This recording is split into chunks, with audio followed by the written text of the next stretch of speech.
The man who slaughtered Arhan's family was no ordinary enemy. Carlos was a swordmaster, a monster standing far above human limits, and no matter how hard Arhan trained, revenge still felt impossible. But just when all hope seemed lost, the portrait of his legendary ancestor, Liam Caravan, suddenly came to life. The founder of the Caravan family had been watching him in silence, waiting for the day Arhan's hatred became strong enough to carry the weight of revenge. And now, that day had finally come. Liam revealed a secret hidden in the Caravan bloodline, a power that sounded completely insane. By devouring a sword, Arhan could absorb the memories and techniques of its former owner. It was the reason the Caravan family had produced swordmasters for generations. There was only one problem. To begin walking that path, Arhan had to do the impossible. He had to heat Liam's sword, bite into the burning steel, and swallow it piece by piece. With his parents' bloody faces burned into his mind and Carlos's name fueling his rage, Arhan chose not to hesitate. He sank his teeth into the red-hot blade and tore off a piece like candy, forcing himself to swallow the burning metal. Despite the pain, Arhan continued to finish the rest, determined to have his revenge. To understand the story better, let's rewind a bit. Arhan grew up surrounded by stories that never quite matched the life he was living.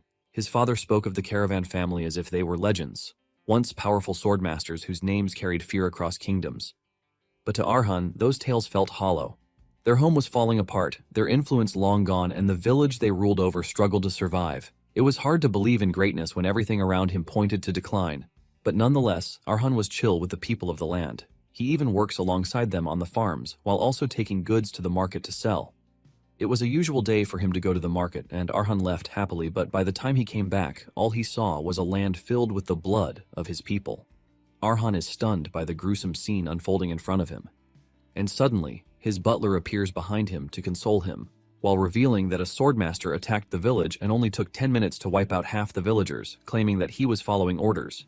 Arhan thought it was all over, but for some reason the swordmaster, Carlos, had spared his parents, and in that moment of warmth, embracing with his mother, Arhan knew that their troubles were not over yet. The swordmaster had given his parents and the survivors a month to vanish.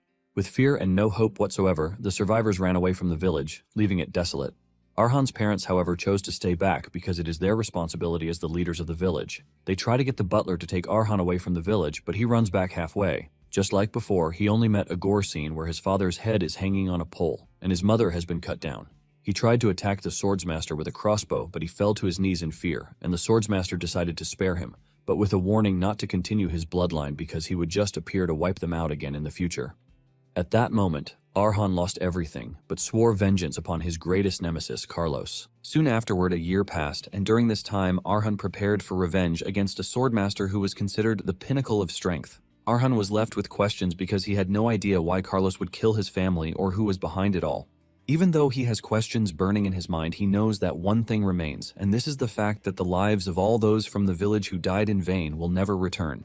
Just like he usually does, Arhan stands in front of the wall in his castle to stare at the sword and portrait that were said to belong to his ancestor, Liam Caravan.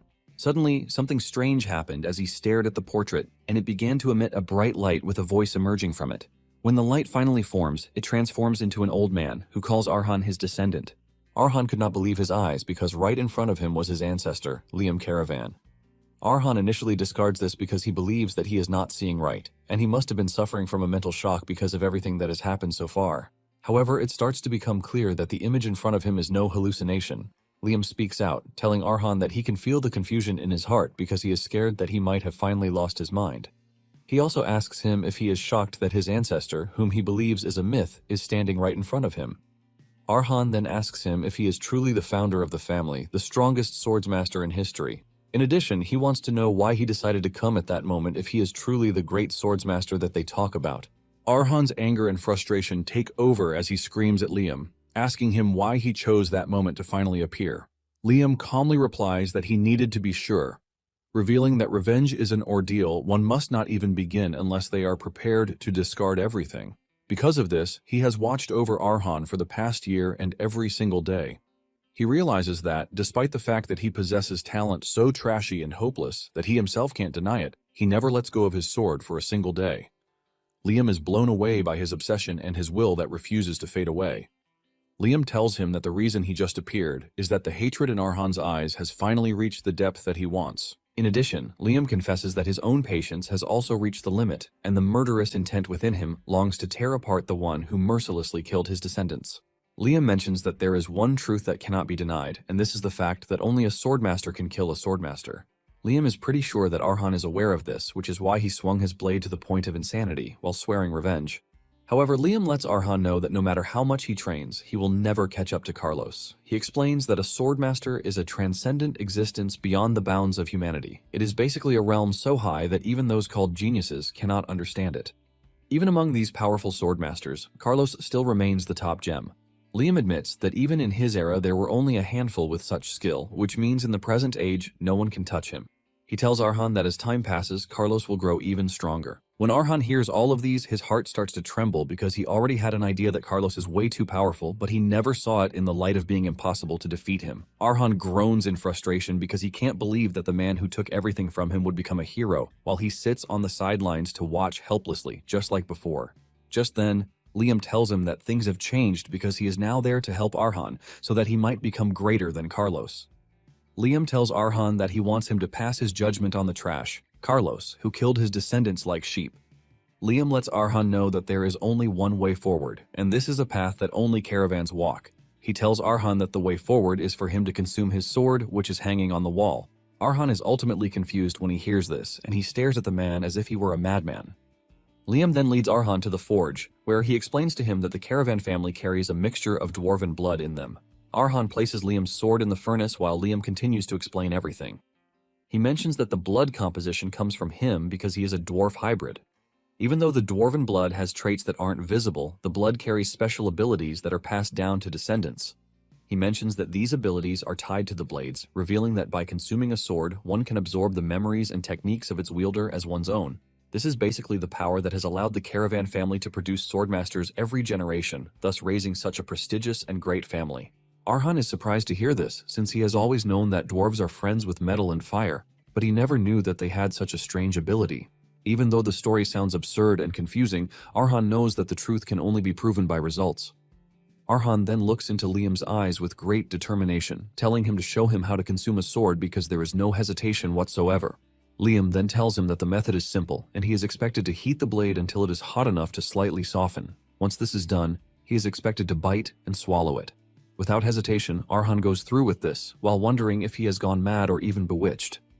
However, he doesn't really care about all these because if there is even the slightest chance that he is going to succeed, he is ready to take it. Arhan ultimately claps his jaw on the hot sword, and he tears off a portion of it like candy. A burning sensation runs through his body as he swallows it, and he screams in pain as if he has been set on fire. He loses mobility as he drops the sword in his hand while grabbing his throat in pain. He falls to the ground, but he refuses to pass out while thinking about the horrible things he went through. His parents' face lying in a pool of blood serves as a motivation for him, and even Carlos was the one at the center of his hatred. With this, Arhan picks up the sword and continues chewing on it with the drive to succeed no matter what, because he has to kill Carlos. After he is done swallowing the hot metal, he passes out. But when he wakes up, he is actually surprised that he didn't die. In fact, there was no scratch whatsoever, and he would have even believed that it was a dream if not for the sword hilt that was sitting in front of him. Just then he hears Liam's voice commending him, telling him that his willpower is pretty impressive compared to his weak body. He lets him know that many of his ancestors couldn't even handle the burning pain, which is why they usually give up. Since he is seeing him in 4K now, Liam knows Arhan will definitely believe the stories his father has been telling him and not count it as a mere myth. Arhan is blown away, but he composes himself and he bows to Liam, greeting him as their founder. However, Liam tells Arhan that he is supposed to call him his master, not founder, because this is what his other students called him. Arhan then switches it up by calling him what he prefers, while maintaining the bowing posture in front of him. Arhan asks him if this means he has inherited the great power that his father talked about because he was the one who said swallowing the sword would give him power. However, as it stands, he doesn't feel any different, and Liam lets him know that there is actually a problem with this. Although the problem is with Arhan himself. Apparently, Liam wanted Arhan to swallow the sword so he could move straight to master level. But because the concentration of his blood has reduced over generations, he can't digest the power inside it just yet, even though he has absorbed the sword. To put it simply, Liam lets him know that he can't absorb the full essence of his sword. Arhan is surprised to hear this, but he accepts it as what it is because he has to follow whatever his master says. Liam is shocked that Arhan is not overreacting to this, and Arhan reveals that he already knew that his body was weak. Even though the result was disappointing, he is at least relieved that there is still another way out. Liam asks him what he means by another way, and Arhan reminds him that he said it is impossible at the moment, which simply means that in the future, he would be able to absorb his power at some point. Alternatively, he can still find a sword that matches his current level of strength. Liam is blown away by Arhan's impressive intuition. He lets him know that he is right because the more the sword is used and worn, the better it is. He then asks Arhan to take him to a place that has a lot of swords, so he can pick the right one. Arhan then takes him to a junk site where there are a lot of used swords. Liam admits that the place is creepy as hell, and black mages would have loved to get their hands on a place like this.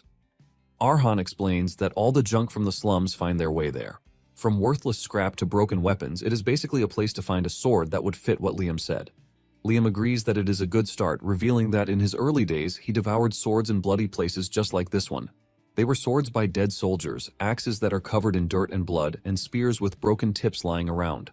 Liam talks about how much he consumed these swords, and he urges Arhan to get stronger if he wants to survive. Liam says the place somewhat reminds him of back then, just like battlefields where lives clashed endlessly to stay alive. He talks about the cruelty of war and how countless lives fade away without a trace. Even among these dreadful memories and sorrow, he mentions that there would still be someone who would leave a brilliant spark of light. Liam then points to the distance, telling Arhan that he has found the sword for him. The sword is more or less like a needle, but Liam lets him know that this is what he needs. 1 month after this, some thugs make their way to the village, and the best place they decide to enter is the castle. They wonder why it is empty and start making up assumptions. One says they must have used the mansion for black experiments before abandoning it. However, another disagrees, saying they would have been dead the moment they walked in if that were the case. Another mentions that there is a possibility that a fallen noble is hiding in the mansion. The mercenaries are happy that they have gotten their hands on good loot because there is no one to stop them. One of them finds the clothes belonging to Arhan's late mother, and he starts rummaging through them. This entices the group, who believe that there is a lady living there whom they can have fun with after they are done looting. They start passing the clothes around to smell, but suddenly Arhan's voice cuts through the hall, telling the group to stop whatever it is that they are doing.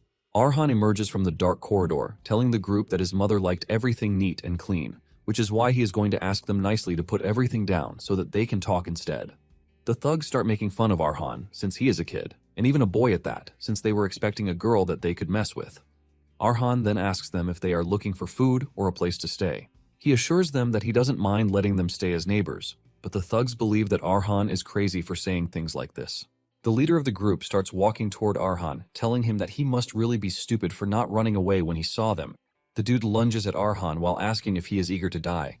This ultimately turns out to be his biggest mistake as he unleashes the fury locked inside Arhan's body.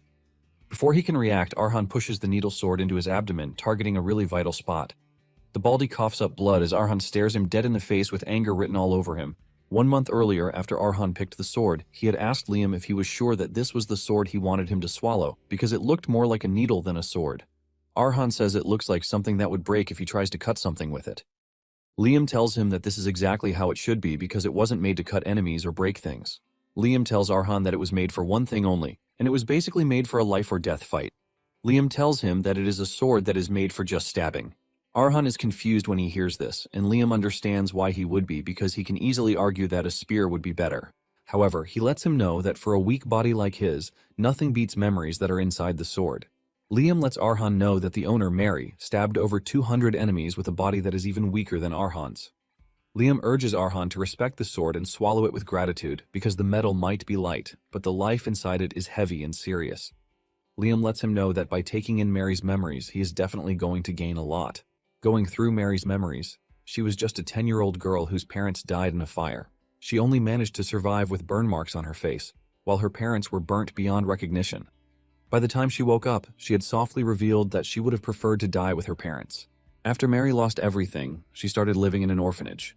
And the day she learned that the orphanage worshipped the goddess of fire, everything became worse for her. She fell into despair because she basically lost everything to fire, but she is expected to live in a place that calls fire salvation. The rest of her days at the orphanage were awful, and she became progressively worse with other children always staring at her like she was some kind of weirdo because of the burn mark on her face.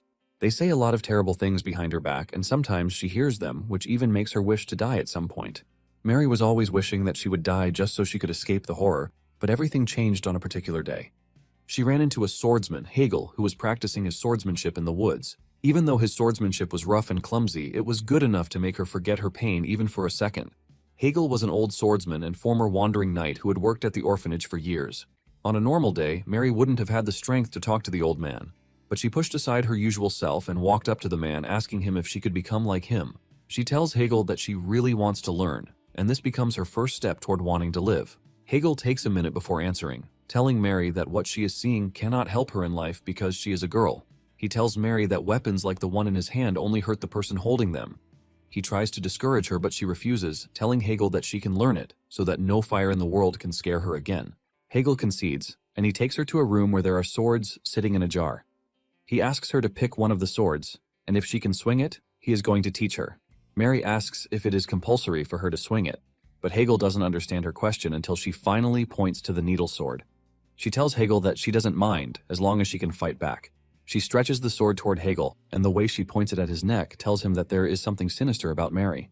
Now in the present day, Arhan stabs the Baldy, and he crashes to the ground, sending a wave of fear into his comrades. They don't want to believe their eyes, but Arhan tells them that negotiations are now over. It turns out that for the past month, everything Liam has been teaching Arhan wasn't even about swordsmanship. It was basically how to train his body so he wouldn't get tired even after running for hours. Basically, he didn't even teach him any sword skills, leaving Liam surprised at how Arhan was able to precisely stab the Baldy. This then tells Liam that Arhan is absorbing the sword really well, and this signals his first step as a caravan. It turns out that Arhan stabbed the tout in a place where one can only reach if the sword is accurately slipped in between the ribs, which is none other than the lungs. Arhan knows that he is a complete novice when it comes to swords and everything related to them, so there is no way he could have performed such a precise thrust. However, it turns out that he was able to do this thanks to the owner of the sword, Mary. Going back into Mary's memories, it turns out that from the very first day she picked the needle sword, Hegel started teaching her. He taught her how to stand, how to properly hold a sword, how to fight, and how to survive. Hegel's beautiful swordplay was able to provide strength for Mary, and she truly loved the old man's swordsmanship. A few years after this, Hegel is seen lying on his deathbed, and he tells Mary that on the day she finally leaves the orphanage, she should make sure to go into the world. As he dies, he tells Mary that this is his final lesson to her, and he expresses his joy that he spent the end of the journey with her. Mary was left in tears as she watched her benefactor slowly lose to death, and his last words were to thank Mary for everything. After that, Mary followed Hegel's final words, and she left the orphanage to step into the world. In no time, Mary had made a name for herself in the mercenary world. Thanks to the fact that she uses a needle-like sword and was a young woman, she was given the name, the Stitching Gypsy.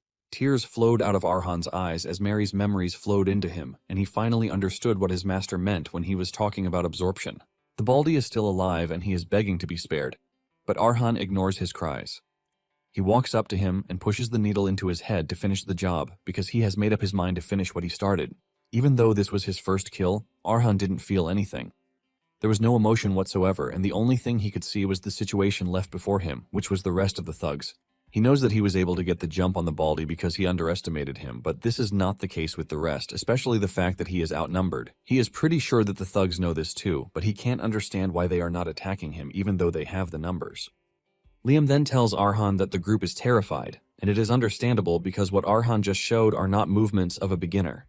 Liam explains that a certain amount of fear helps one to survive, but excessive fear ends up clouding one's judgment. Just as he said, the thugs are freaking out as they turn to each other, asking themselves what they are supposed to do. Basically, the fear creeping into their body is tricking them into believing that Arhan is more powerful than they are.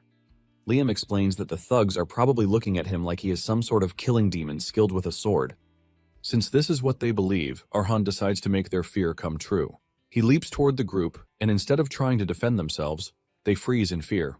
Arhan runs circles around them while weighing their strengths. He dodges their frantic strikes before picking out his target. Arhan locks in on one and pushes the sword into his neck, ultimately severing his life. It turns out that Hegel once told Mary that she doesn't have the liberty of time since she is a woman and she has limits. Arhan is operating on that principle as he runs around the group with his insane agility. Since he is the weak one in the situation, Arhan knows that he has just 2 strikes at most to take down his enemy before he is exposed. The moment Arhan picks out his target, he goes for a vital spot and pushes the sword into them. Basically, it is a situation of, don't make up for what you lack, but make what you have shine. Mary's strength was her innate flexibility because her body is built like that of a dancer, and she uses this to her advantage. She is able to attack the enemy from any angle while maintaining even the weirdest posture. Using all of these, she takes down her enemies in just one strike, by going for vital spots like the head or the neck. Arhan is doing the same, and he has used this to take out the entire group except for one more. The last dude starts crying like a baby with mucus coming out of his nose, as he pictures himself in hell. The dude doesn't see a human, but a killing demon straight from the depths of hell. After wiping out the team, Arhan digs a grave to bury them. While he was busy burying them, Liam asked him if he had finally put aside his doubts. He lets him know that if he possesses the stamina to swing a sword the entire day without losing his breath, he can hold his own against 4 untrained thugs. Liam tells Arhan that he is already growing stronger amid life and death battles. Arhan realizes that everything his master said is actually true because, from his body becoming flexible like a dancer, as if he is reacting to the memories within the sword, to the memories of Mary, all became vivid as the fight began. With this, Arhan could finally see how Mary was able to fight against her adversaries. He wonders if this is what Liam is saying about the power of digestion, on how one becomes stronger the more they understand their opponent. Liam then tells Arhan that he doesn't lie when it comes to swords, but he lets him know that his days ahead will be filled with pain. He lets him know that he is going to go through hardships that would make him beg for death. He says it is going to reach a point where it would look like his current suffering is nothing but bliss. Liam then asks Arhan if he can still walk this path, and Arhan answers with determination that as long as everything he does helps him get a chance against Carlos, he would do whatever is necessary. The next morning, all the determination in his face turns into fear as he is ordered to climb a very high cliff. As he climbs the high cliff with sweat running down his face, Liam can see how scared and worried he is. He teases him, asking him where the look of determination in his eyes from the night before disappeared to. He asks him if doubt has started creeping into his mind, but he is not worried about this because it is also a part of his strengths. Liam says he is aware that Arhan has always been like this since he was young. Even though he would need to address this someday, he tells him that for that moment he just needs to sort out his curiosity first. Liam explains that the path of a swordsman is largely divided into 5 stages. There is the sword beginner, which is the entry level of the sword walker, the realm reached by those with talent. There is the sword runner, and these are those who have been established as the axis of the battlefield. The 4th is the sword expert, and these are sets of people who can single-handedly turn the tide of war by themselves. Last but not least is none other than the swordmaster, and they reign above everything else, like they are gods. Liam then asks Arhan where he thinks he currently sits among the 5 ranks. Arhan takes a deep breath before telling Liam that he is pretty sure that he is expecting a spirited answer, but he assures him that he knows his level very well. Arhan says the prerequisite for swordsmanship is manipulating mana, and the second, which is needed to handle mana, is the formation of a mana heart.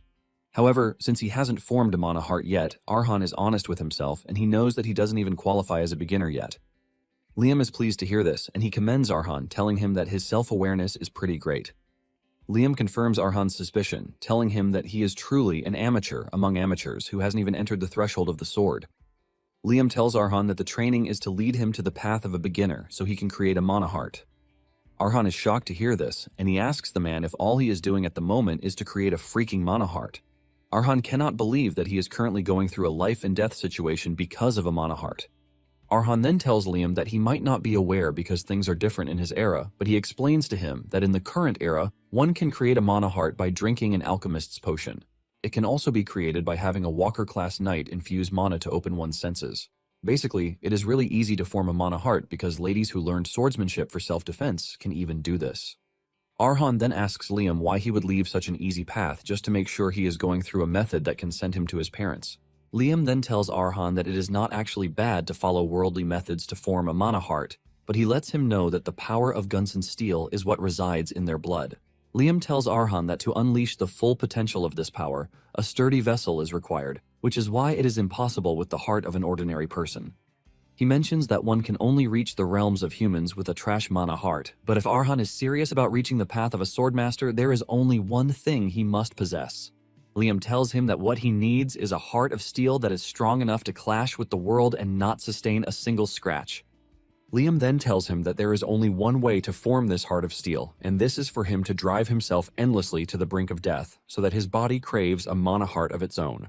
Liam admits that only a few of his disciples were able to complete this training because it is an agonizing and horrific process. However, he lets him know that those who endured all the training to the end became swordmasters. Liam then asks him if he is now motivated by what he just told him. Arhan replies that he is more than motivated as he continues pushing himself to the top of the cliff. Liam assures him that the mana heart he is going to acquire will be different, and this is enough motivation for Arhan to continue pushing through. Meanwhile, in the East Village of Campbell, they have started hearing rumors about Caravan Village. It is now considered a spooky village that contains no single soul because everyone suddenly vanished a year ago. The rumor that has started developing is that there is something in the village that is considered to be highly dangerous. One dude mentions that no thug has gone to the village and come back alive. A lot of stories and assumptions surround the village, and the conclusion that they have come to is that one shouldn't enter the village unless they want to die. Sitting in the inn is a weird knight, and he hears everything the people are discussing concerning the village. The knight is interested in the village, which is now said to be a home of death. He takes his handkerchief to wipe his mouth, and the handkerchief is stained with blood, revealing that he is battling his own internal problems. The knight concludes that this home of death is the perfect place for him. On the other hand, Arhan continued climbing the cliffside with his left arm only after the motivation he received from Liam. There was no rest day for him, even on days when he had to deal with thugs who had entered the village. Arhan continued doing this every single day without missing anything just to give it his absolute all. With this, a month passed by, but even with the gruesome training that he went through just from climbing the cliffside, he still wasn't able to form a mana heart. However, Arhan could see that there was something different about him. While fighting, Arhan notices that one of the changes is that his senses have become insanely sharp. From his 5 senses down to his judgment and concentration during fights, Arhan has gotten insanely better. Whenever he holds the needle and he fully locks in, it is always as if it is Mary herself who is doing the fighting. Arhan would move around enemies as if they were frozen in time, and he was the only one operational at the time. Arhan easily turns the bodies of his enemies into holes that leak blood. It turns out that the reason for this crazy change is that Arhan can now feel mana. While meditating in the forest, Arhan is proud of himself because he is able to achieve all of these without forming a mana heart or reaching sword beginner just yet. Arhan knows that this is only possible thanks to the power of the needle. Arhan then asks his master what sort of power he is expected to possess once he reaches the next stage. Liam scoffs, telling Arhan that he still has a long way to go, so he shouldn't think he has gotten better. However, he lets him know that he is going to grant him the answer to his question. Liam explains that once he forms a mana heart to become a sword beginner who understands the depth of this power, he can then be said to have gotten to a level that is equal to Mary's. If he can move further from this, channeling the power from the mana heart, he would have reached the realm of a superhuman that is capable of strengthening physical abilities and establishing a field for offense and defense. Liam reveals that this is the stage that is called a swordwalker. Even though it is the next step after beginner, he would realize that the moment he faces it, there is a vast difference between the two. Liam then asks him if this answers his question, and Arhan says yes. However, Arhan has one more question, and this is about the man who just settled down in their territory. Arhan has been watching him, and he asks Liam if this fellow is a swordwalker. Liam confirms this, saying the man is an opponent who is on a different level from the trash Arhan has been dealing with until that very moment. Liam asks Arhan what he plans to do about the man because with his current power level, he won't even last a second against him. Arhan replies that he is still monitoring the situation while preparing for any eventuality that might come up. Arhan tells Liam that he really doesn't have any choice in the first place. Liam then tells him that he still has the option of abandoning the territory so he can avoid a fight. However, Arhan replies that this is not an option that he can choose because even though the territory is now desolate, it is the only place where he can remember his memories with everyone. Liam understands his pain, and he urges him to become really strong because in this harsh world, power is the only answer. Liam tells Arhan to use his wishes as fuel to propel himself forward to get what he really wants. Liam urges him to use his pain as a source of strength to become as hard as steel so that no one will dare to mock his words ever again.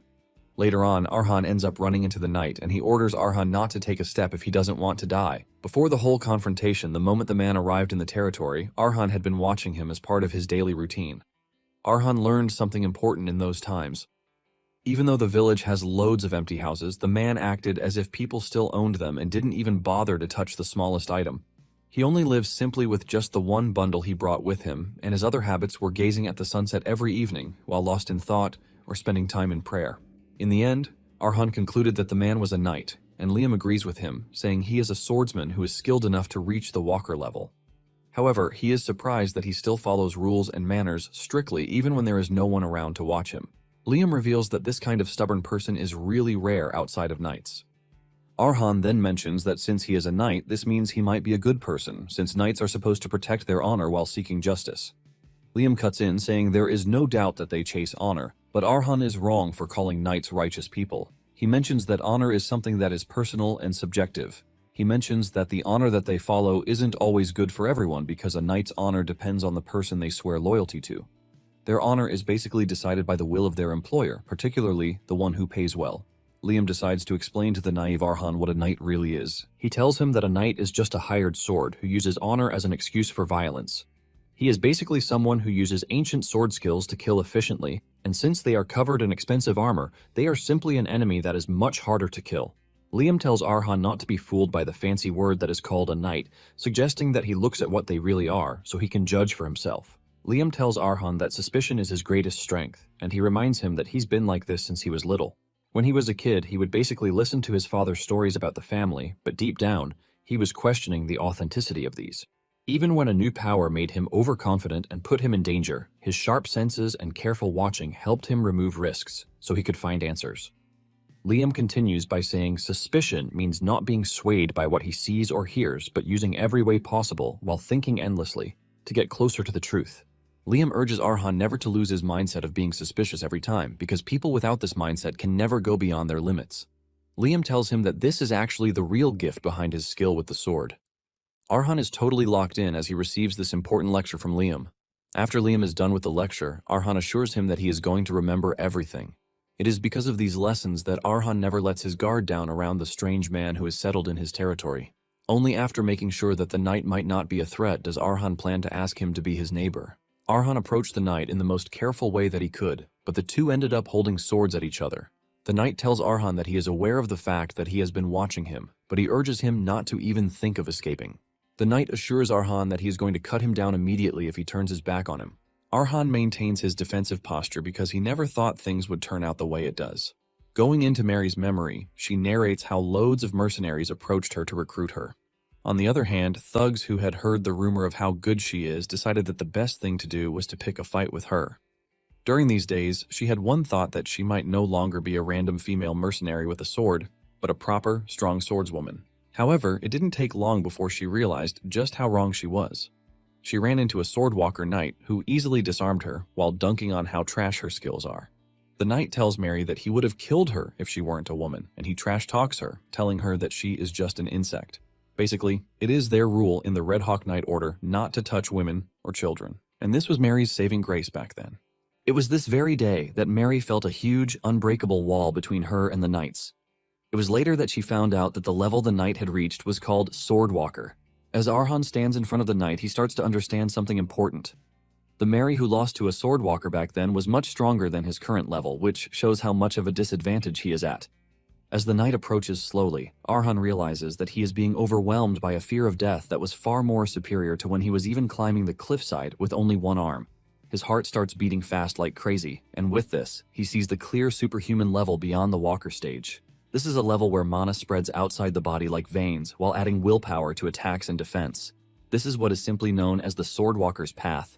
The knight then asks Arhan why he has been watching him, because from what he has noticed so far, Arhan has been the one attacking the thugs who visited the territory. The knight tells Arhan that he must provide a good reason or else he would have to treat him like an enemy. The knight yells at Arhan to answer him, and Arhan replies that he was only trying to figure out if the knight is an intruder or a guest.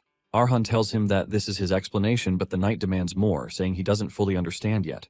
Arhan then explains that he was born and raised in the territory, but 1 year ago, while he was away for a short time, a dark sorcerer attacked, killing the residents, ultimately leaving the village in ruins. After this, thugs kept coming in, and he was forced to handle them by himself. Deep down, Arhan knows that there is no need to tell the dude everything, which is why he is withholding some of the information from him. Arhan then continues by saying he has noticed that the knight looks far stronger than those he has fought, and he knew that he could die if he had approached too soon, which is why he decided to watch to know if he is a friend or foe. Arhan says if he is friendly, he would ask him to be a resident in the village, but if it is the other way around, he would find whatever way he can to protect his territory. The knight is surprised that Arhan was prepared to fight, even though he knows how much of a disadvantage he has. Arhan then replies that the land holds all the memories that he has, which is why it is too precious to run away from. When the knight hears all of these, he realizes just how much Arhan has suffered. The knight takes a deep breath, telling Arhan that it is time for him to tell his own story because for them to become neighbors, they should definitely know each other's stories. The knight then urges Arhan to lower his guard and put down his sword, so he can sheath his own sword before sharing his story. On the other hand, Liam reminds Arhan that there is only one way to build a mana of steel, and this is for him to keep pushing himself to the brink of death, forcing his body to create a mana heart of his own. Liam then asks Arhan if he is feeling motivated about the whole situation, and when Arhan finally replies to the knight's offer, he tells him that he can't lower his sword. Arhan tells the knight that he doesn't fully trust him yet, and he actually needs the sword for some level of protection. The knight is shocked to hear this, and he reminds Arhan that he would have taken him out of the equation if he really wanted to. The knight tells Arhan that he can't sheathe his sword first because he goes against a knight's honor, so he has to protect his honor. Arhan assures him that he understands where he is coming from, but lets him know that he can't back down. Arhan swore never to bow to fear and to never give up without actually trying to fight. The knight is shocked to hear these words from Arhan, who looks so weak that he can even be mistaken for a girl. However, he can see the signs that Arhan has endured harsh training, and while his frame is small, his balance remains impeccable. Even though Arhan hasn't learned the sword properly, the knight realizes that he is using an unorthodox form of pouring all of his strength into the first strike. The knight analyzes everything and realizes that Arhan is just a boy who poses no threat to him whatsoever. Just then, the knight notices that Arhan has a cold gaze on him, and with how things have been, the knight knows that a clumsy reply won't do justice. The knight takes in a deep breath before leaping towards Arhan, aiming to disarm him by striking his wrist, so he can avoid injuring him. Just as he is about to strike Arhan, Arhan locks in completely, and the next thing the knight notices is that his sword has bounced off. The knight is left stunned when this happens because Arhan isn't even a beginner yet. Arhan leaps backward after deflecting the attack, and the knight notices something strange about him. He realizes that the surrounding mana is moving without rhythm, just like waves. It turns out that in that split second, when he was about to attack him, Arhan was able to form the diverse mana heart. Even with a mana heart, the knight knows that it is impossible for him to have deflected his sword, but he somehow did it. He wonders if it is because of the mana heart that he harbors. The knight knows that usual mana hearts tend to be soft and flexible, but the mana heart in Arhan's chest is sturdy and firm, just like steel. At this point, the knight can see that Arhan has the strike of a lifetime in him. On the other hand, Arhan knows that blocking the sword's attack wasn't his skill, but something of mere luck. Arhan could later sense that from the beginning, the knight had no intention of hurting him because he aimed for the wrist to avoid the vitals. In addition to this, the power imbued in the sword was just a bit. This is basically why it was easy for him to have predicted the trajectory to be able to stab the tip of the needle into the gap that blocked the strike. Even though it was a miracle, he paid the price because the shockwave from it hit him like a carriage, crushing him. He was thrown into intense agony as if all of his bones were being crushed. With this, Arhan confirms that the difference in power is no joke. However, Arhan is glad that the thing he wished for so much, which is the mana heart, has manifested. Nonetheless, he is still a beginner, so his thrust won't be able to reach the knight. Since it has come to this, Arhan figures out that there is only one way out, and this is creating a mana path of his own by using Mary's memories as a stepping stone. In the past, Mary collapsed in tears after she ran into the unbreakable wall, which is the Walker. She faced a limit that could not be crossed head-on, and his body trembled in fear. At that moment, the first thing that came to her mind was Hegel's voice. She remembers Hegel saying that the majority of swordsmen consider a wall a limit that they cannot cross when they face it. But this is just an excuse for those who chose to settle because they lacked the courage to break down the wall. Hegel mentions that walls are originally there to be crossed because they are nothing more than a stepping stone to climb higher. Hegel had told her never to turn away, but to stand tall and face it squarely. After facing her fears, Mary had returned to face the Walker again with the acceptance that she is going to get cut really badly.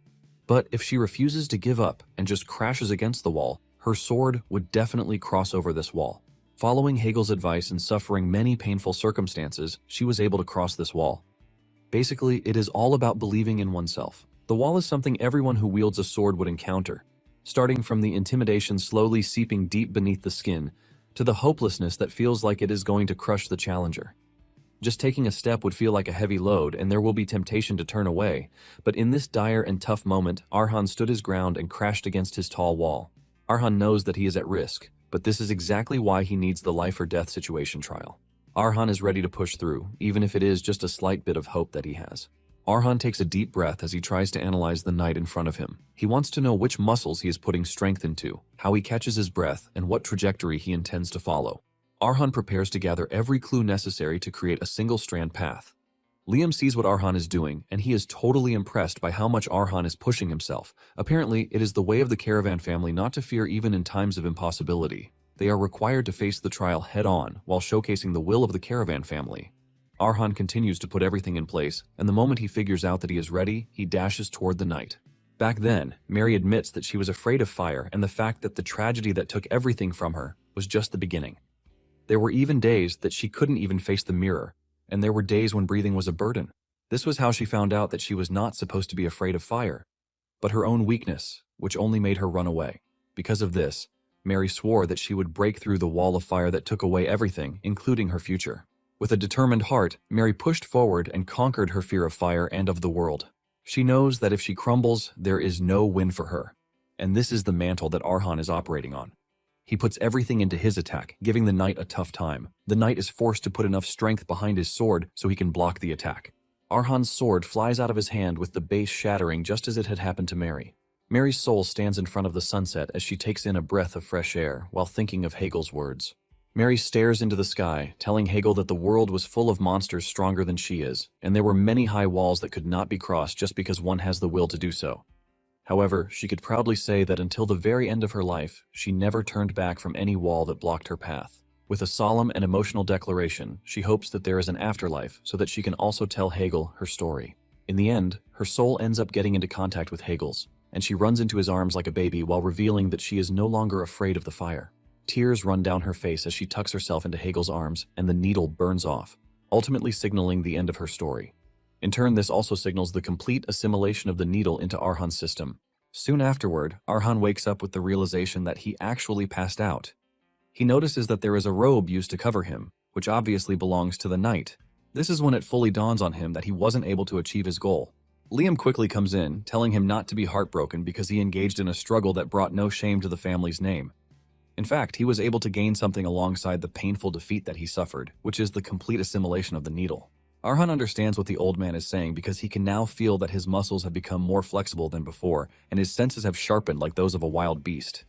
Basically, he has climbed up the cliff like a veteran mercenary who has lived a lifetime on the brink of death. Arhan finally understands why his master chose the sword, and this is because he wanted to show him not just power and technique, but Mary's entire life. Liam wanted to show Arhan the strong will that never gives up, even in the face of a massive trial. Arhan smiles because Liam could have just told him this from the very start. Just then, the knight shows up in the distance, expressing his relief that Arhan has woken up. He mentions that he just left to get drinking water, but the moment Arhan spots him, he immediately gets defensive. He grabs his sword and moves into a striking pose, but the knight understands why he is acting so defensively. The knight tells him that they would have to clear the misunderstanding between them, and even Liam tells Arhan that he has no need to act so warily because the knight has no intention of killing him. However, it is normal to be suspicious, and Liam understands this. The knight tells Arhan that he understands he has been through some tough times, so it is normal for him not to lower his guard, but he asks him if he would be willing to lower his guard so he can hear his story. The knight starts taking off his shirt to show Arhan why he came to the territory and why he can't be a threat to Arhan. After taking off his shirt, he introduces himself as Patel, who is a retired knight and a wanderer with nowhere to go. It turns out that he is suffering from a terminal disease, and death is on his door already. He mentions that high priests who have trained in medicine their whole lives have assured him that he has 1 month left at best. Basically, Patel is just a sick man waiting to die. With this secret out in the wind, Patel asks Arhan if he would finally listen to his story. The two then settle down to talk, but unlike Patel's fine swordsmanship, he was bad with words, and he struggled to articulate his words. However, his emotions were true, and what Arhan sensed about him is that he is a knight who left the order he pledged loyalty to after receiving a terminal diagnosis so he could find a place to die. Patel mentions that he left the order because he didn't want to become a burden as his life slowly vanished from him. He mentions that he wants to spend his last moments quietly with his own time.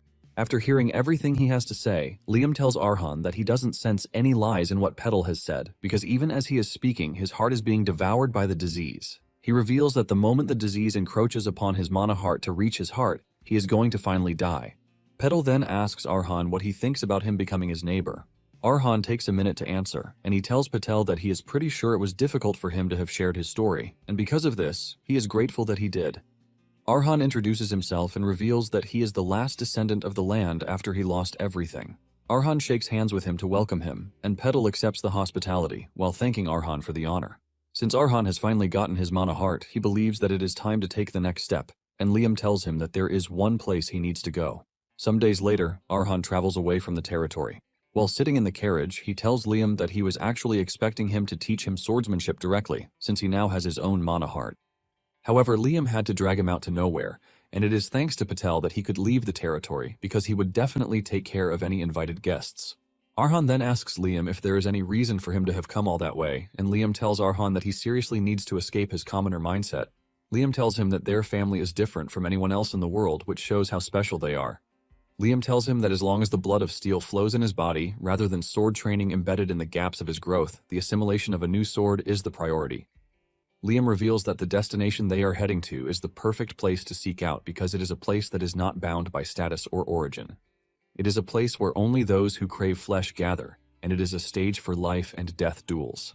This place is none other than the arena, which is teeming with adrenaline and blood. They soon arrive at Firma, the Steel City, which is one of the cities that represent the Seven Kingdoms, where metalworking is advanced, and it is no exaggeration that almost every weapon in the Iron Kingdom is made there.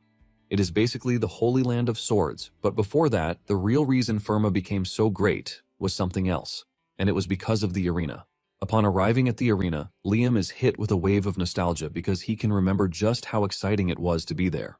Liam mentions that a lot of crazy fights happened in the arena, ranging from beasts versus beasts to find the strongest one, human against monster, which were classified as savage matches, and even fights between different races to decide who is superior.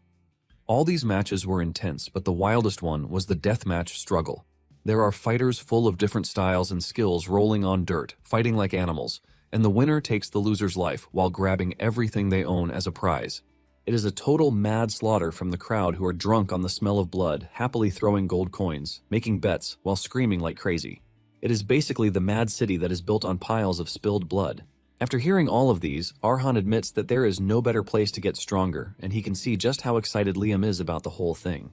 Arhan believes that he is going to get battle experience while becoming stronger from eating the swords of those he defeats in battle. However, Liam lets him know that he is getting everything wrong, because if it were that easy, he would have made Arhan eat every weapon in the junk pile back then. Liam tells him that he cannot just start eating swords randomly, because if he does this, the mixed memories of these swords will consume him instead, and he will ultimately lose who he is. Liam tells him that he has to control the sword, and not let the sword control him. Liam lets him know that he is only allowed to eat the swords he chooses for him until he is able to open his own eyes. Liam then suggests that they head into the arena itself. They are required to register, and 3 hours later, the attendant finally tells Arhan that he has to go to the registration counter to get his medal issued because he can't fight without it. Arhan is confused when he hears this because the medal is not something he is aware of, and even Liam has no idea what it is. Liam tells Arhan that there was nothing like this back in his day. The green-haired attendant lady shows Arhan what a medal looks like, and she urges him to get one before coming back to the line. It turns out that medals are a special rank mark that exists only in the arena. They are decided by one's known fame, status, fight record, and so on. The color of the medal shows just how strong one is, and it is ranked from strongest to lowest. There is the black medal, the white medal, the platinum medal, the gold medal, and the silver medal. Since he is just a rookie, the one he can get his hands on is the bronze color, which is total crap. Arhan cannot believe that things have changed compared to what his master said. Hours earlier, Liam was boasting about how a rookie can enter the arena to fight 100 people. Basically, there was no discrimination because once one arrives at the arena, they are immediately thrown onto the stage. However, there are weight classes now, which is totally trash to Liam because it is all built on money. Arhan says even if the kingdom prides itself on strength and they keep doing deadly fights for hundreds of years, no fighters would be left, and the betting people would get bored when strong and weak keep switching wins.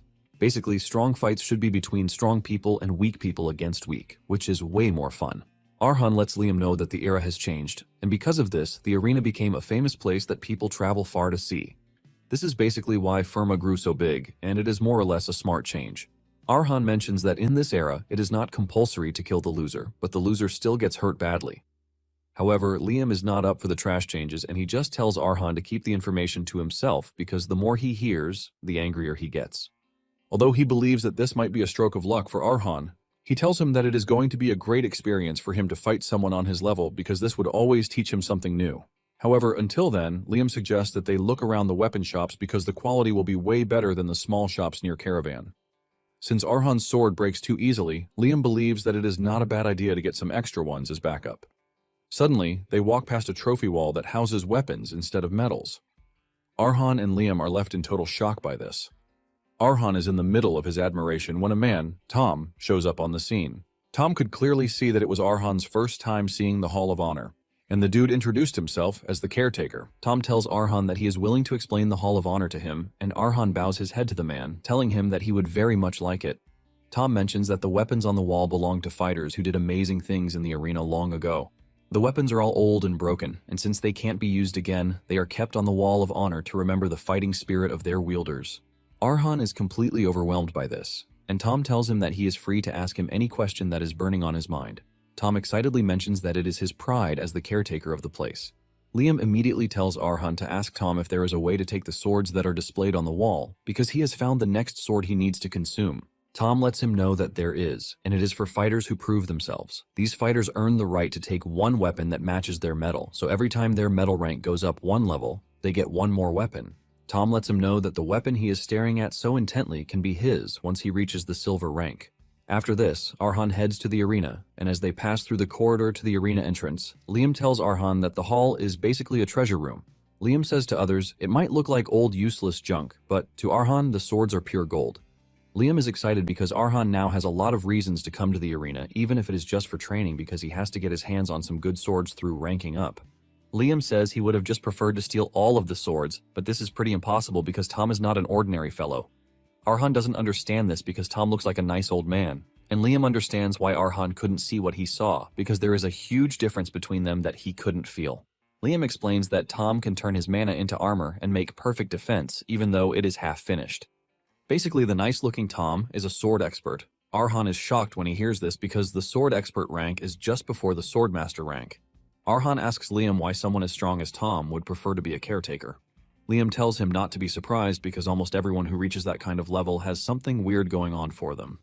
Liam concludes that they are going to rob the hall later, and Arhan believes he still has intentions to rob the Wall of Honor even though he knows the risk.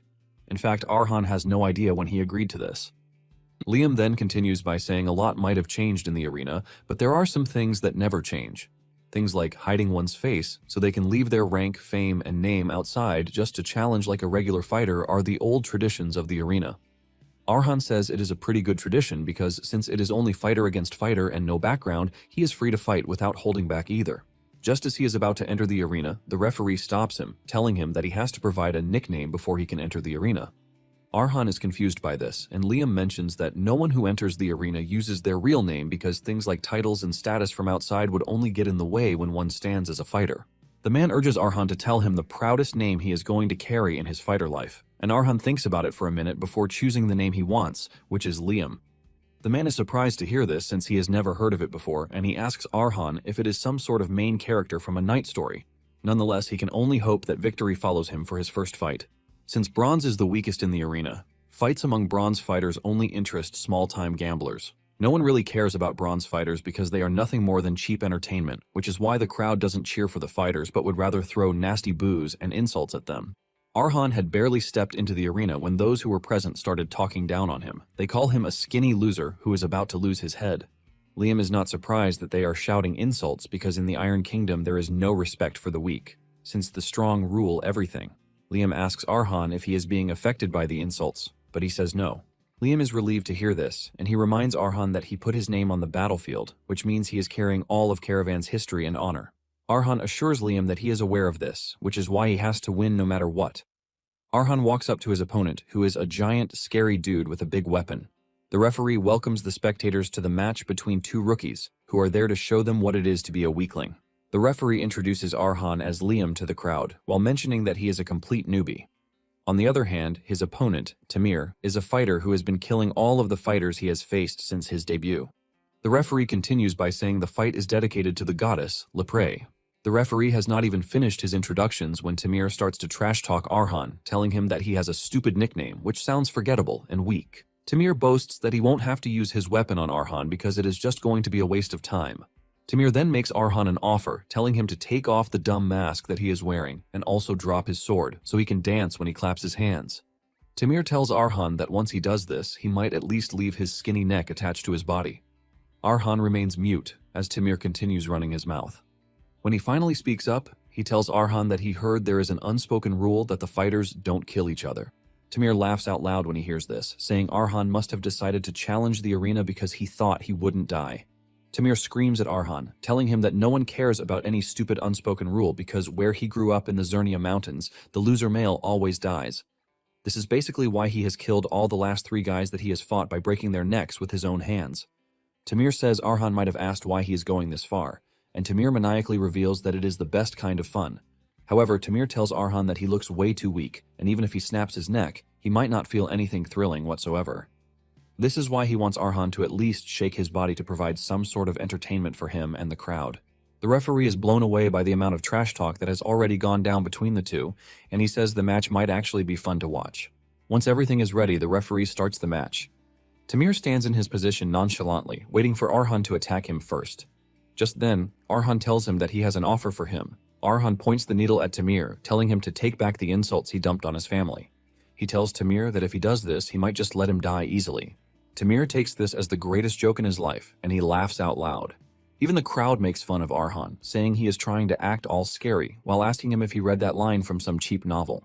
The crowd joins Tamir in mocking his nickname because no one in their right mind would choose Liam as their nickname. Tamir teases Arhan, telling him that he has got the mood up and he can't hold back anymore. Tamir starts drooling because of the excitement he is already picturing in his head, but suddenly Arhan appears underneath him, pushing the needle into his hand, removing a couple of fingers while reminding him of the offer he made him. Tamir watches in shock as Arhan suggests that he apologize if he wants a quick and painless death. Arhan leaps backward to create some distance between them after cementing his stand. Tamir angrily slams his big weapon into the ground, forcing Arhan to jump further back so as not to get caught in the attack. With blood dripping from his hand thanks to the loss of his fingers, Tamir screams out in pain and anger. His voice is so loud that it catches the attention of everyone in the arena. Tamir tries to understand what just happened because moments earlier, Arhan was shaking like crazy, looking like a lame, weak child. This leaves him wondering how Arhan was able to reach him so fast. It suddenly dawns on Tamir that Arhan might have been pretending to be weak so he could lower his guard. Arhan knows what he is thinking, and he asks if he plans to call him a coward for this, while reminding him that he was the one who said the arena is not for kids to play around. Tamir groans in pain and frustration as he calls Arhan a piece of shit. He leaps toward Arhan in anger, threatening to tear him into pieces. Tamir frantically swings his sword at Arhan, but he dodges the attacks easily with his flexible body. Tamir starts getting worried because Arhan is easily dodging everything he is throwing at him by a paper's width. Fear starts creeping into his body as he wonders what sort of person he has run into. It is as if a giant serpent is overwhelming him in an enclosed space. Before Tamir knows it, Arhan goes after his lower section and pushes his sword into his leg. Tamir doesn't immediately feel the gravity of this, and he swings really hard at Arhan. However, Arhan dodges the strike just like before. Arhan leaps backward like a mantis while wearing a cold gaze. Just then, Tamir starts feeling everything all at once. His sword falls from his hand and he crashes to the ground in pain as he loses control over his leg. With the dude rolling in pain, Arhan walks up to him, telling him to take off his stupid helmet and dance to his clapping just like he told him. Arhan looks totally scary as he repeats Tamir's exact words to him. Realizing that he is about to lose his life, Tamir has no choice but to accept Arhan's offer. However, he tries to be sneaky since Arhan has moved closer to him. He tries to grab his sword with his left hand, but Arhan pushes the needle into his left hand, crushing it completely. Tamir groans in pain, and Arhan urges him to think hard about his next decision because it might be his last.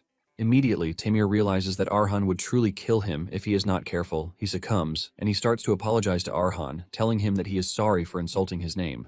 Tamir begs Arhan, urging him to let him live, and with this, Tamir concedes defeat. The initial boring arena immediately goes wild as everyone starts to celebrate the entertaining match that they just witnessed. Everyone in the arena agrees on one thing, and this is the fact that Arhan is quite strong because he is the best bronze fighter they have seen in recent times.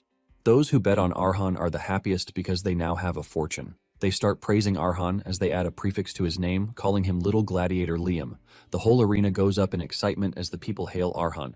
It turns out that Tom also watched the match, and he is glad that his suspicions about Arhan not being a normal person are right. Tom smiles because it is as if he has just made friends with a real promising fighter who could pull a loud roar on his first fight. At the same time, Tom is worried because too much attention in the arena can sometimes be poisonous. It turns out that there are some influential people who watched Arhan's match, and they are already plotting their move. Some days later, the green-haired attendant shows up, telling Arhan something shocking. She tells him that the arena likes him, and because of this, they are willing to offer him something very rare, which is the Silver Promotion Challenge. The lady then asks Liam if he is up for the challenge. It turns out that 2 days after his debut fight with Tamir, 3 matches happened during that space of time, and Arhan had won everything in a completely calm and efficient way. Arhan figures out that this offer is because they like how he fought in those matches. However, he doesn't think that they are giving him this offer because of pure kindness, and he is convinced that there is something else behind it all. The attendant tells him that the rules are simple, and it is just for him to fight a player that they choose. The best part of it all is that he doesn't have to try hard because he is expected to last just 3 minutes in the arena. Apparently, if he lasts 3 minutes after the fight starts, he automatically wins. The attendant tells him that this is a very rare offer that doesn't come that often. In addition, it is common knowledge that once he becomes silver rank, he is going to be able to fight stronger opponents than before. In addition to this, he is going to get a much higher pay from the fight, just for surviving a 3-minute battle. The attendant looks really sly as he asks Arhan what he plans to do with the offer, while reminding him that it is not an offer that comes every single day. Liam then tells Arhan that there is an old tradition in the arena that is called rookie crushing, which exists to crush smart, efficient rookies like him. It is a special arena event made just for the twisted pleasure of annoying spectators, who get off watching their prey's blades snap and their bodies wrecked. They basically use the promotion as a bait to lure in their prey, then throw them against someone way too strong for them just to humiliate them publicly. Liam tells Arhan that if he doesn't want to embarrass himself, it would be better if he refuses the offer, because a normal promotion chance will still come in the future.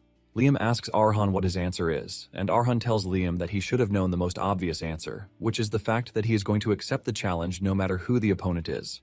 2 days after he accepted the challenge, the arena sent him a letter revealing his opponent, who is nicknamed Black Bride. The Black Bride graduated from a top academy and they have never lost once in silver rank.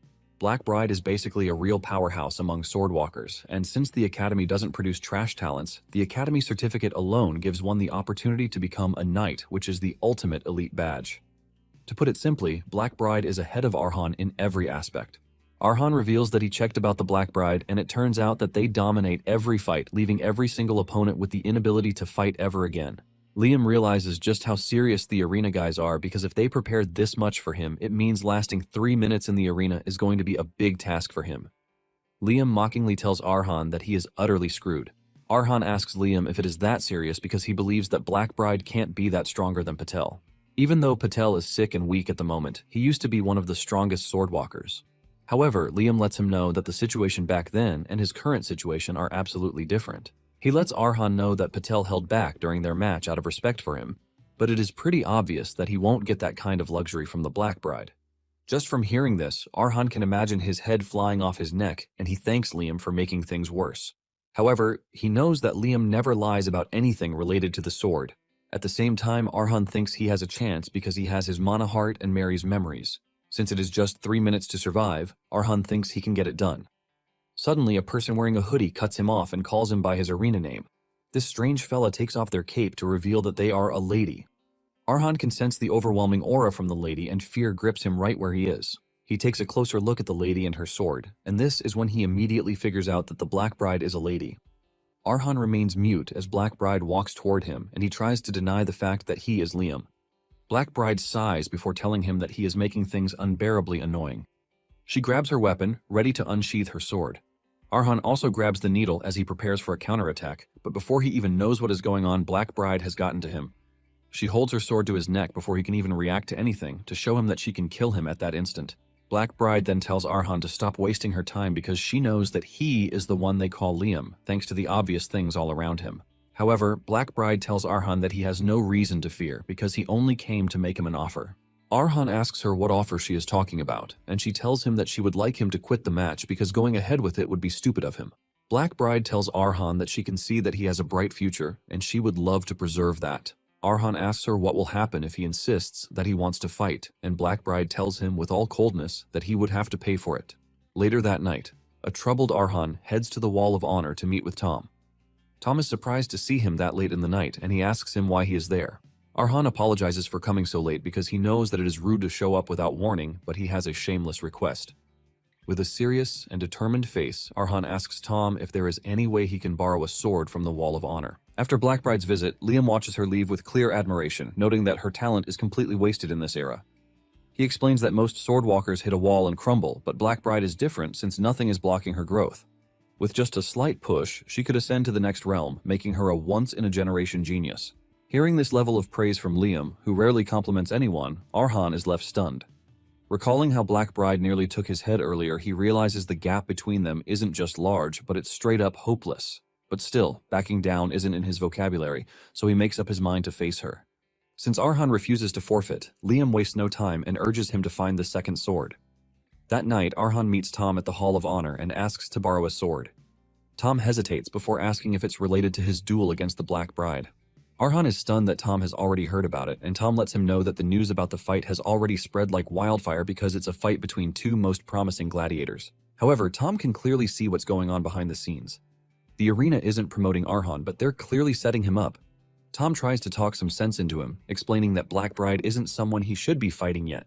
This is because she's a genius from the Eastern Continent, a top graduate from one of the Iron Kingdom's 3 great academies, and an undefeated force in the arena, which is why Tom believes it's not the time for Arhan to face such a daunting fighter like the Black Bride, even though he's an excellent fighter with a lot of potential too.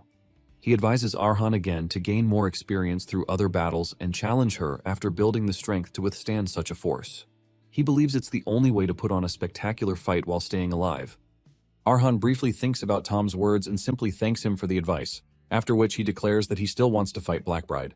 Like a true menace, he activates his secret technique, emotional manipulation.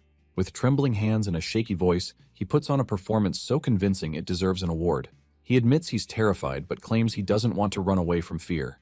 He then asks to borrow a sword from the hall, saying the spirits of past warriors will give him courage.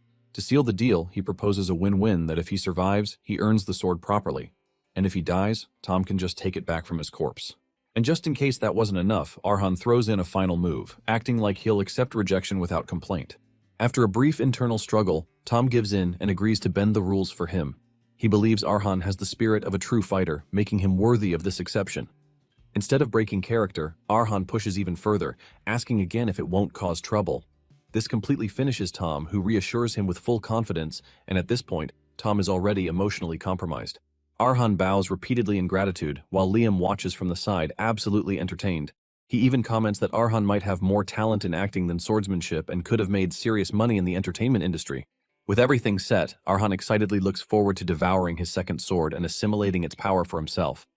The next day, the arena erupts with excitement as the long-awaited duel begins.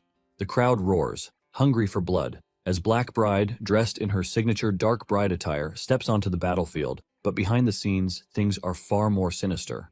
The arena had already instructed her to completely crush Arhan and not just defeat him, but take one of his limbs for maximum entertainment value. At first, she refuses without hesitation, but the moment they reveal the reward is a legendary dragon sword from the Eastern Continent, everything changes. This is because the blade holds deep meaning for swordsmen from her homeland, and it's something she's been chasing for a long time. Faced with such an offer, she falls silent, and the attendant takes it as acceptance, urging her to put on a show worthy of the crowd. Despite agreeing, Black Bride isn't completely heartless, and her conscience pushes her to meet Arhan beforehand and offer him a way out. She gave him a chance to forfeit and avoid what's coming, but she's disappointed when he still shows up at the arena. As Arhan takes his place on the battlefield, she starts to warn him one last time that whatever happens next is on him. However, as she prepares to draw her sword, an eerie feeling washes over her. She senses a thick blood stench in the air but finds it hard to believe it's coming from Arhan. What she doesn't know is that the feeling is coming from the second sword Arhan just consumed, a weapon from Crowd City, once wielded by a fighter drenched in blood who carved his own path to freedom. Crowd City was once a beautiful landmark that belonged to a fallen republic, but after breaking away, it became one of the 6 free cities. Back then, it was known as a paradise, a place filled with beauty and prosperity. However, that image is long gone because the city has now turned into a depressing nightmare where freedom and hope are luxuries that the common people cannot afford. This downfall began with the nobles, whose greed knew no limits. They first sold off the city's territory to a foreign superpower known as the Golden Empire, and even after that, they continued to exploit their own people. Eventually, they began selling off basic human rights just to rack up loans from the Red Bank, pushing the entire city into massive debt. Because of this, the citizens of Crowd City were reduced to nothing more than slaves. Human rights became non-existent, and the people were forced to endure constant suffering. Among those watching this slow destruction was a man named Fang, who could only observe as the city sank deeper into despair. He saw fathers getting beaten to death while begging on the streets, and mothers selling themselves just to keep their children alive. However, everything changed for Fang when his younger sister died from a simple fever because he couldn't afford medicine. That moment broke something inside him, and he began to question why everyone in the city continued to accept such a cruel fate without resistance. His answer unexpectedly came one day during a public execution. The prisoner was being put to death simply because he fought back against a drunk tourist who had been harassing him.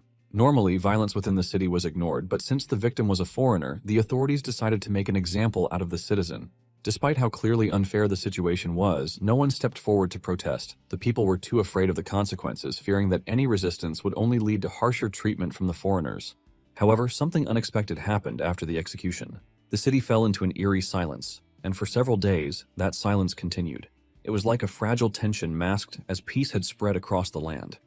But that wasn't peace, but rather the tourists and foreigners, who once looked down on the citizens, were simply being cautious. This is because the same people they once treated as trash had now shown that they could fight back, and that realization planted fear in their hearts.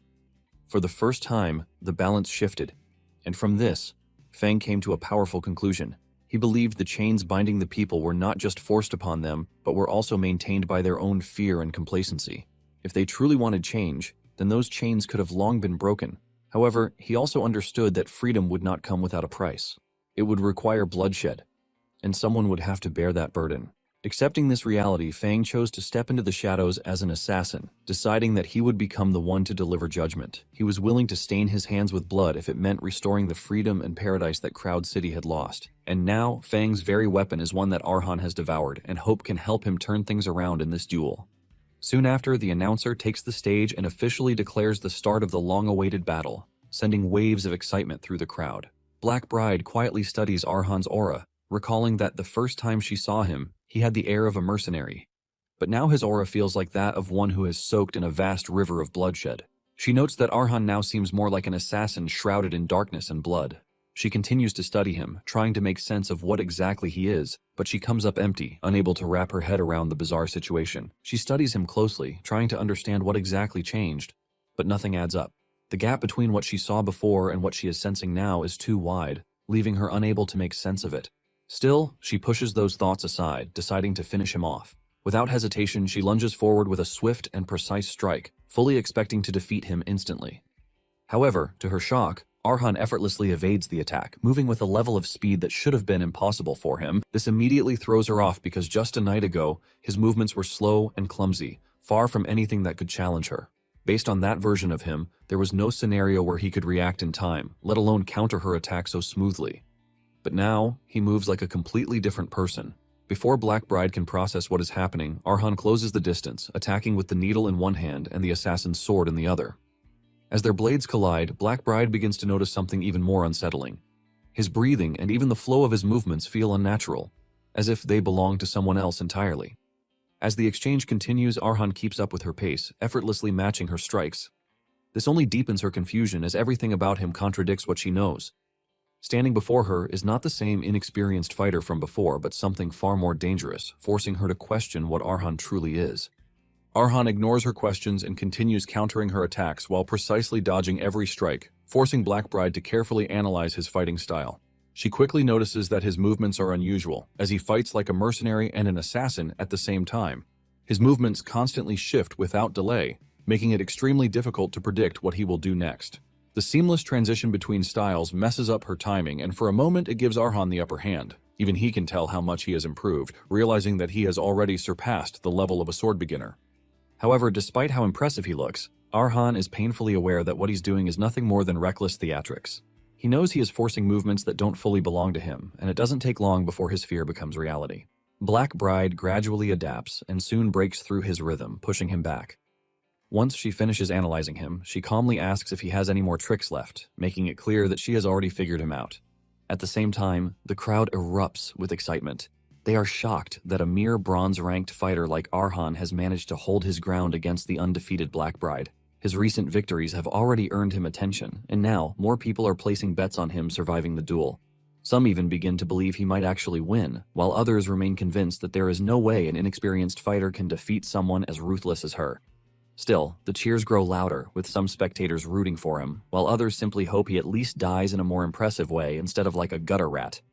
Despite the cheers around him, Arhan remains uneasy as he plans for his next move. He can feel the overwhelming killing intent radiating from Fang's blade, along with the heavy stench of bloodshed within it. At that moment, Liam urges Arhan to fully embrace the sensations coming from both the mercenary's needle and the assassin's sword.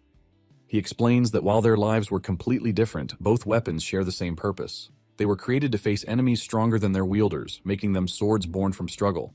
However, Liam warns him that absorbing the life of an assassin will not be easy, especially for someone as inexperienced as him.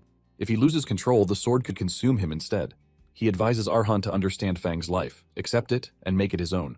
Taking in those words, Arhan steadies himself and begins to breathe deeply. With each breath, mana starts to flow within him, helping him regain his composure. Noticing this, Liam tells him that the real battle is only just beginning. He explains that Black Bride has already analyzed his abilities during the first exchange, meaning she will no longer hold back. From this point onward, she will fight seriously. Arhan quickly understands the gravity of his situation as the arena has no place to hide, and that is a major disadvantage for him since an assassin's strength lies in the shadows.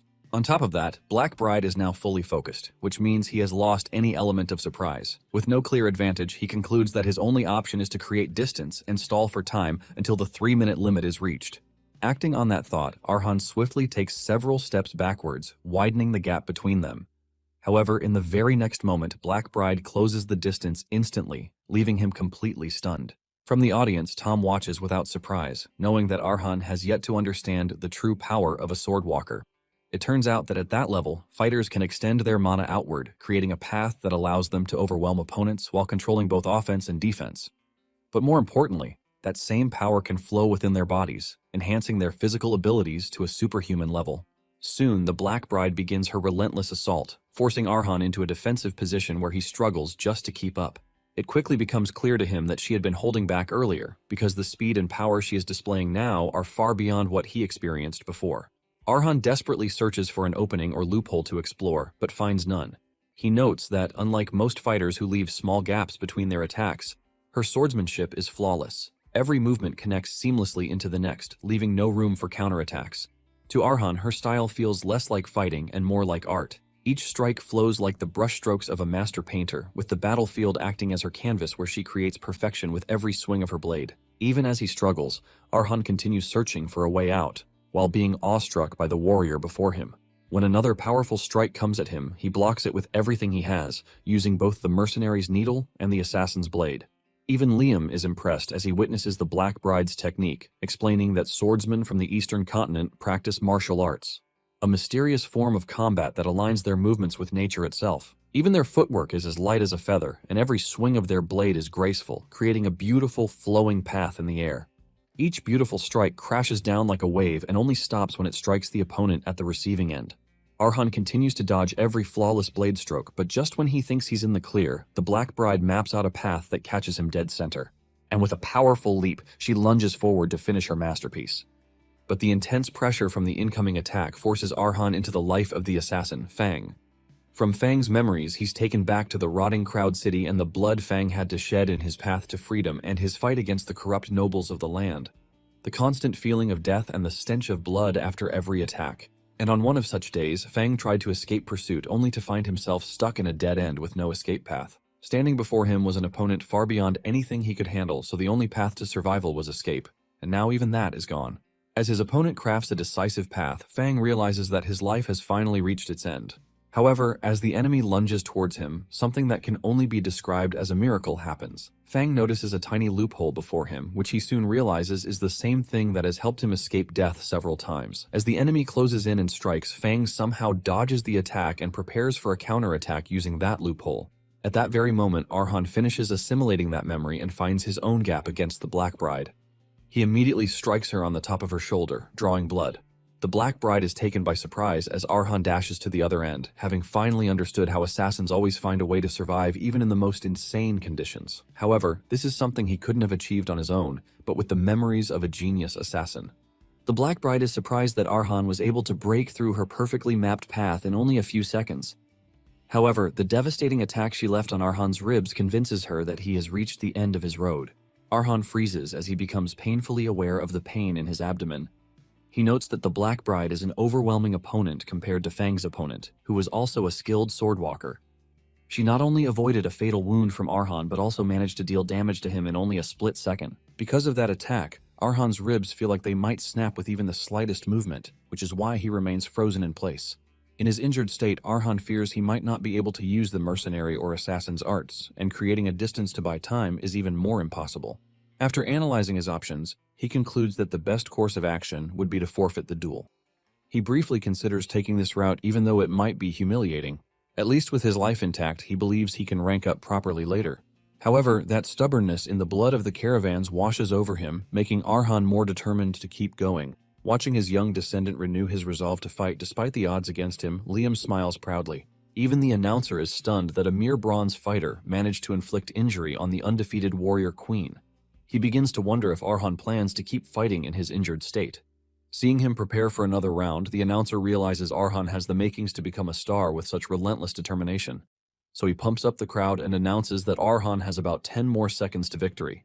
As Arhan and the Black Bride clash in their final face-off, Liam watches his young descendant, whom he believes doesn't have the makings of a genius. For Liam, a genius refers to those who find a way in the midst of impossible conditions. They always forge their own paths when faced with trials that seem impossible to everyone else and emerge successful. And geniuses are those whose achievements last through history. But Liam concludes that Arhan is clearly not one of them because his body is weak and his mastery of the sword is low. While normal fighters can swiftly learn 10 steps, Arhan can only manage fewer than 3 in the same time, which is the limit his body can take. Meanwhile, Arhan stands firm despite being cut in multiple places by the Black Bride. This makes Liam believe that Arhan might just be among the few who are considered greater than geniuses because they never give up. These select few are called legends, and their raw determination sometimes causes a massive ripple, making them heroes. Liam believes that Arhan's relentlessness, even when faced with the loss of everything he holds dear, is what makes him different. Because in that darkness, he never let go of his sword until the last moment. Liam points out that this is what gives Arhan the qualities of becoming a hero. However, the next moment, the Black Bride does something that takes Arhan by surprise. She uses his exact same mercenary dancer-like movement to attack him and even makes sure he's aware of it. Unfortunately, before Arhan can figure out what's going on, her sword plunges into his shoulder, fatally wounding him. This makes Liam conclude that Arhan's hero drive was a bit lacking, but he encourages him not to be disappointed. Just as Arhan collapses in the Black Bride's arms with her blade stuck in his shoulder, the host announces that the set time has elapsed, declaring Arhan the winner. The crowd erupts in a massive cheer as soon as the host announces that Arhan has been promoted to the silver rank and will be given the silver medal. Meanwhile, the Black Bride lets go of Arhan, and he collapses to the ground while she quietly watches him. Even though she spared his life, the Black Bride notes that she did quite a number on him because once she holds the sword, she can't hold back. Though some might call it talent and others madness, she believes it is basically violence.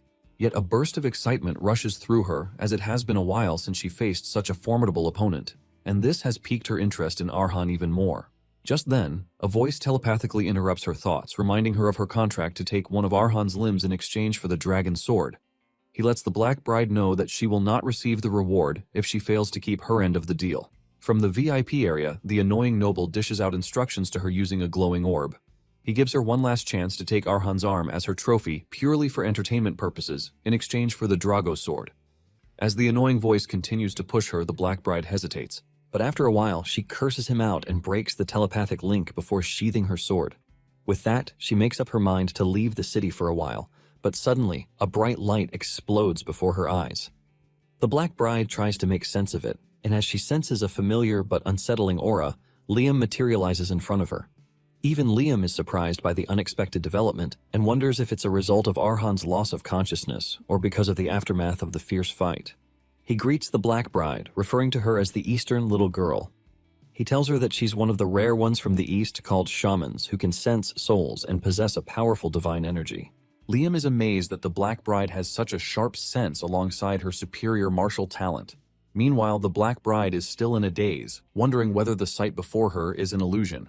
But one thing becomes clear to her, and that is that the person in front of her has a heart sword, which is something only those who have reached the end of the sword can manifest. The heart sword is also a symbol of someone at the swordmaster level.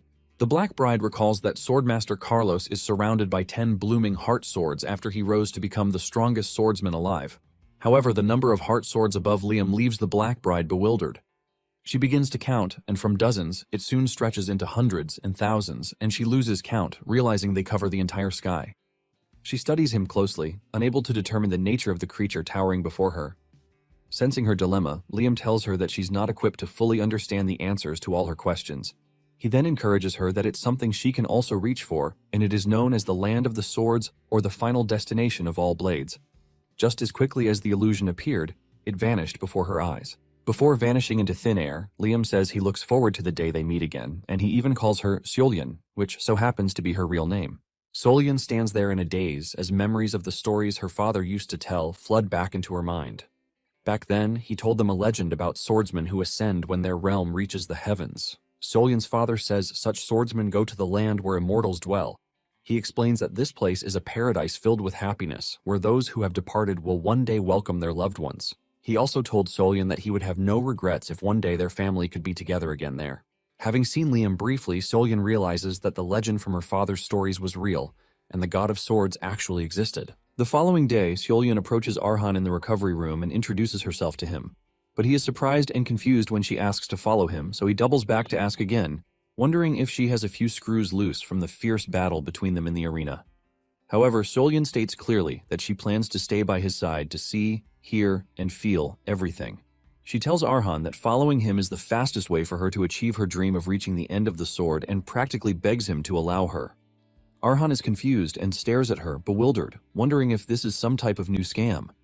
Because it makes no sense that the all-powerful Black Bride would offer to be a follower to a frail scarecrow like himself. Seeing him flustered, Liam tells Arhan about his encounter with Solyan after he passed out in the arena. Liam proudly declares that she was captivated by his overwhelming eternal riz. Arhan almost gags as he watches his aged ancestor act like a clown fresh off the block. Liam continues to boast about how, since ancient times, swordsmen immediately become his loyal lackeys just by seeing his shadow. He then says he pities Arhan because at his age, he should be rolling in the sheets and experiencing crazy love with a girl like Solyan instead of chasing after bloodshed and revenge. Unfortunately, since Arhan has been forced by fate down the path of the sword, Liam advises him to cast away any romantic entanglements. He states that holding on to such attachment will only hold him back and make him weak. Liam then reminds him that he is the descendant of the caravan and an avenger of the ones who have been taken. He urges Arhan to weigh Solyan's value as a swordswoman and determine if it's real. Arhan quietly studies her notes that she's a high-level asset who wants to swear loyalty to him. And since Liam has also acknowledged her talent, Solyan will be helpful towards fulfilling his goal. Recalling how skilled she was during their fight, Arhan concludes that her presence will definitely push him to become better. So he introduces himself properly and welcomes her to join him as a neighbor, and Solyan also puts herself in his care. On their way back to Caravan, Arhan tells Solyan that he would like to clarify something before they get to his territory, and he urges her not to take offense at it. Arhan tells the lady that he is currently in a complicated relationship that he can't properly explain, but the baseline is that he can't be in a relationship with her. The mood immediately changes when Arhan says this, and Arhan continues by saying he is pretty sure that Solyan doesn't see him that way too. Nonetheless, Arhan reminds her that they are of opposite genders, so things can change unexpectedly. Just in case this happens, Arhan wants Solyan to understand his stand. Solyan then replies, telling him that she understands why he is worried, but assures him that there is no need to. Solyan completely ruins Arhan's ego as she tells him that he is not her type, so there is no freaking way anything will happen between them. Liam almost dies of laughter when he hears this, but Solyan doesn't even stop there. She tells Arhan she prefers men who are taller than her with a bulky body and sharp, intense features. She totally crushes Arhan by revealing that she wants nothing to do with skinny and frail guys. In addition, she says Arhan looks way too gentle, and he appears as the type who would apologize even if someone else started the fight. She roasts him so badly that even the carriage driver starts sweating on Arhan's behalf. Solyan tells Arhan that she has nothing against him, but it is pretty obvious that he is not her type. After saying this, Solyan asks if she still needs to continue. But Arhan shamefully says no, because he might just wither away if he gets another round of roasting from the utterly blunt girl. Since they are past this, Solyan tells Arhan that she has something else to ask him. She asks him if there are other neighbors in his village, since he said she was the second one. Arhan mentions that a knight actually moved in recently, and he is pretty sure that she will get along with him. Arhan explains that Patel is skilled and a good person at that too. In fact, Arhan tells Solyan that Patel is a very kind person. Not long after this, they arrive at the village, and after alighting from the carriage, Arhan notices that Solyan has just a small bag with her, and he asks if this is all she has. Solyan confirms this, revealing that she doesn't have that much load in the first place. Solyan says a sword and a day's worth of rations are enough for her because if she exhausts them, she can always get more. On the other hand, Solyan notices that Arhan has a lot in his bag. In addition, she remembers that Arhan had only one sword back at the arena, but he now has at least 3 daggers. Arhan mentions that his sword got damaged in the last match, so he picked up a spare while he was in the city. Fortunately for him, he actually made more money because of his promotion to silver, and thanks to this, he was able to get some armor that he was missing. Arhan is happy that he actually visited Firma, the city of swords. Upon arriving at the entrance of the castle, they are met with a shocking scene. Petal is standing in the middle of corpses that he has cut up. Petal is surprised to see that Arhan has returned, and he apologizes for the embarrassing scene that he met. He mentions that some uninvited guests showed up, so he hasn't had the time to clean up. Petal notices Solyan, and he smiles at her because he can easily see that she is the new neighbor that he talked about. Petal continues yapping, but Arhan cuts him short, telling him to catch his breath first. Solyan looks totally stunned as she stares at the gory scene in front of her. Arhan shamefully walks up to Patel to whisper in his ear because he just ruined the image of Patel being a very kind man that he described for Solyan. On the other hand, Solyan could see that there is nothing ordinary about the village whatsoever. After they settle in, Petal explains that several intruders showed up while he was away. Fortunately, some of them backed up after he warned them, so there was nothing too serious about that. However, about a week ago, a completely different kind of group started targeting the village. Petal tried to handle things diplomatically, but they decided to attack him that very day. This was why he had no choice but to cut them down, which is why they met such a horrific scene. He lets Arhan know that from what he has gathered, the intruders are not ordinary bandits because they call themselves the Red Wolf Brotherhood. Arhan is surprised because names tied to colors and paired with animals are usually reserved for night orders. Petal confirms this, explaining that such names represent identity and purpose. As a former knight himself, he finds it insulting for lawless bandits to imitate them. However, he warns that this makes the situation even more dangerous. When Arhan asks why, Seolyeon explains that a group bold enough to mimic knights is either massive in scale or led by someone powerful enough to look down on knights entirely. At that very moment, Liam tells Arhan that this group is perfect for him to use as prey. With a mischievous grin, he urges Arhan to use Fang's blade to wipe out the arrogant Red Wolf Brotherhood without the help of Seolyeon and Patel. However, Arhan feels uneasy about this, and he was already expecting Liam to cook up some impossible task, given how he has remained quiet for a while.